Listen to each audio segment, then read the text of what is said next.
Good morning or good afternoon, wherever you are. Welcome to episode number 13 to the Mary and Sam Show. We're so delighted you could join us. It's been an overwhelmingly positive experience from everyone I talked to about the show. So we really appreciate you guys watching, for you guys sharing, because that's how this makes the show much better when you can share with your friends. And ultimately, it's about getting a little bit better each and every time. The topic of today's show is, when to ask for your balls back. Yeah? You like that. I know that. Right? So what we want to talk about is what in a relationship, husband and wife, couples, that have been together a long time, and then the woman starts to take control of the situation, and she's wearing the pants in the family. Now, that may come across as a shock to many of you guys.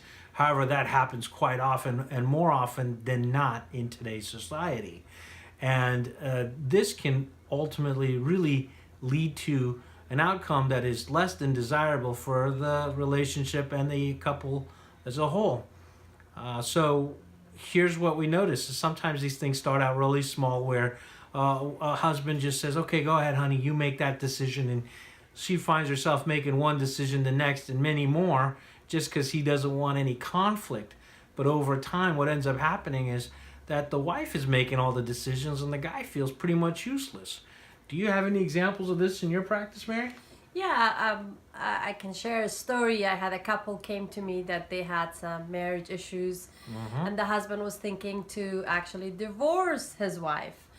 And obviously, for some reasons, one of the reasons was that he said, well, I'm gonna have to be honest, I just don't find my wife, the physical attraction was not there anymore. Right.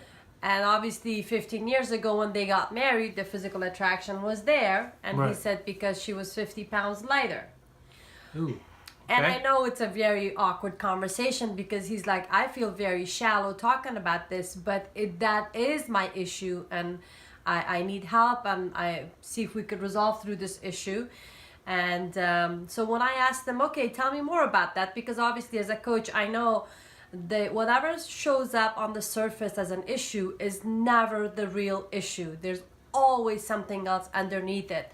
So when I asked a lot more questions, so I figured out that the wife is that, very dominant personality, constantly taking charge, making decisions, telling everyone what to do, always being the hero. And the man in the relationship feels pretty much worthless. Yeah, he feels insignificant in this whole thing. A lot insignificant. And he was brought up in a family where he didn't have a dad, his mom, 3 sisters, and he's the only son in the family. And the wife was brought up by a family that there's no brothers, all sisters, and a very dominant father. Oh, wow. The wife is she is the second oldest, and she was always in charge of the family. She's always making decisions.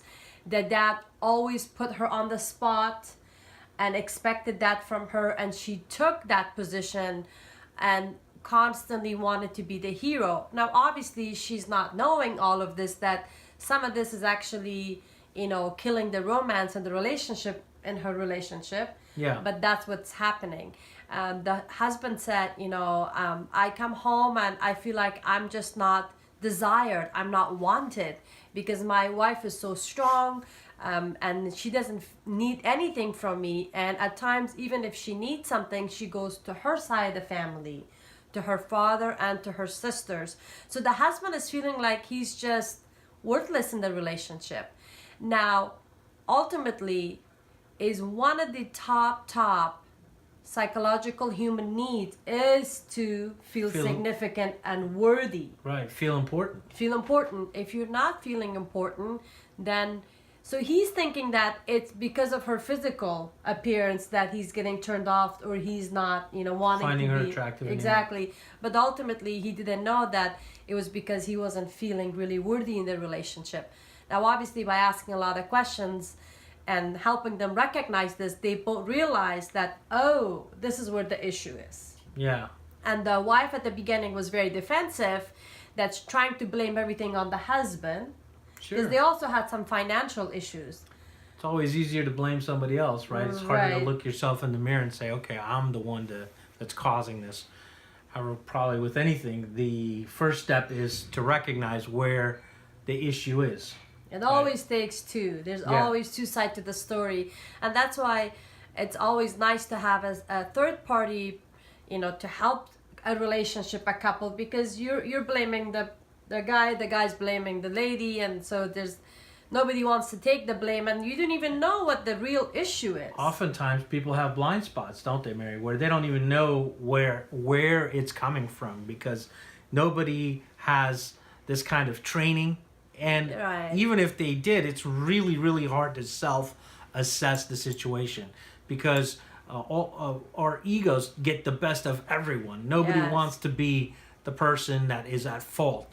It's always somebody else or something else. And even as a couple, sometimes it's hard to see where you're screwing up and trying to figure that out. So it's very helpful to have a third party, neutral Neutral. third That's party. the key. Neutral. like an escrow account, you gotta be a neutral third party and listen to both sides and see where the communication breakdown is. And look, I mean, we all come with our own history and our own baggage. Everyone's is different. However, that shapes how you're going to behave in a relationship. And your environment, however it was shaped for you early on, you're going to carry that forward. Right. She's expecting her husband to be like her father, and he's nothing like her father in terms of his personality, because his father has a very strong personality. Her father. Her father. And he's completely at loss, and he's thinking like, well, I work hard, I love my wife, and I love my children, but there's this issue, that the physical attraction. But obviously it wasn't the issue, because when they walked away from that meeting, Yeah. they both agreed and really had a breakthrough that physical appearance was not the real issue. It was for the man to feel validated and feel worthy, and for the wife to let go of the control and actually allow the husband to take charge and take some of the control. Like you said, take your balls back. Yeah. But the husband's like, I always felt like, this is who she is, and she should take charge, and constantly making decisions, and he felt like that's the way it ought to be. And Well, this is, in a normal instance, if the man is kind of taking a little bit the front seat, wearing the pants, it's okay. However, when this role reversal happens, the opposite of this is very, very devastating to a relationship. Right. Because you're brought up as a woman to kind of look up to a guy, or and I know this is a sensitive subject because I'm all for equal rights for everybody. However, instinctively, women want the man to be the hero, the protector right. of the clan.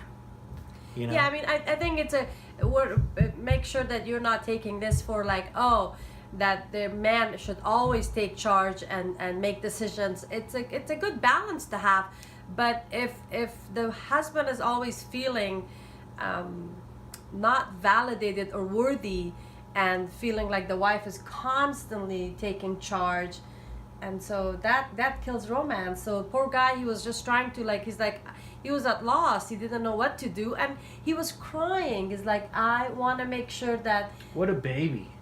I'm just kidding. You're kidding. I know you're kidding. And he's like, I don't want to leave her, but I just don't know what else to do. I know. And that's what ultimately people feel like they have no other option. Because being in a relationship doesn't feel good. And you get separated, there's times when I get it, it's necessary. However, if it can be resolved, I mean, it's definitely a good idea to talk to a neutral third party to help you resolve these issues, because a lot of these things are things that are subliminal and so minute that you don't even, especially if it's become second nature in your relationship for one of you to kind of, especially if it's the woman or the wife, to take control, that the man doesn't even know that this is happening. Right. And she doesn't even know at this point that she's doing this until somebody says, hold on, look what's happening here. And you need to rein it back in and let this change, and the actual kind of let nature handle it, and be a man, you be the woman, and it's a much nicer feeling to have that. Right. Yep. All right. Well, we really appreciate you watching the show. Again, thank you for sharing. Anytime you can share these messages with somebody else, a loved one, they might recognize, hey, I might be that guy in this relationship, right? Or I might be that woman in that relationship. And what this will do is help, as both Mary and I feel passionate about helping others. And so if you have any questions or comments, please share them. You can email her at marynawabi@gmail.com or marys@marynawabi.com, right? Because you have two. Yeah. And we'll put the phone number up. Please share your comments, share your thoughts, share this video, share the love. Until next time, thank you. Thank you.